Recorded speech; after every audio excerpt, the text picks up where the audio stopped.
পরমারাধ্য শ্রী শ্রী বাবামণির রাতুল চরণে প্রণাম জানিয়ে এবং আমার সমস্ত গুরুভ্রাতা ও গুরুভগিনীদের প্রতি সশ্রদ্ধ জয়গুরু সম্ভাষণ জানিয়ে আজকের পাঠ শুরু করছি। ওম অখণ্ড সংহিতা বা অখণ্ড মণ্ডলেশ্বর শ্রী শ্রী স্বামী স্বরূপানন্দ পরমহংসদেবের উপদেশ বাণী চতুর্বিংশ খণ্ড। ব্রহ্মচর্য পালনের মানে।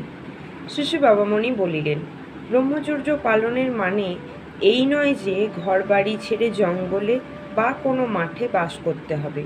ঘরেই তোমরা বাস করো, গৃহকর্মাদিতে মাতা পিতাকে সহায়তা করো, বিদ্যালয়ে যাও, পাঠাভ্যাস করো, নিয়ম মতো খেলাধুলা করো, উৎসবাদি করো, কিন্তু মনকে সর্বদা নিজ চিন্তার হাত থেকে রক্ষা করে চলো।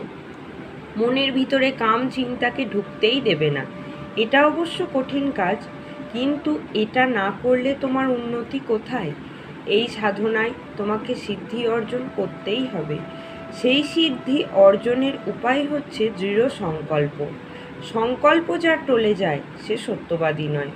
যদি চেষ্টা করে একবার সত্যবাক হতে পারো, তাহলে সংকল্পের দৃঢ়তা তোমার এমন বেড়ে যাবে যে যে সৎ কাজটি করতে চাও তা তুমি করতে পারবেই পারবে।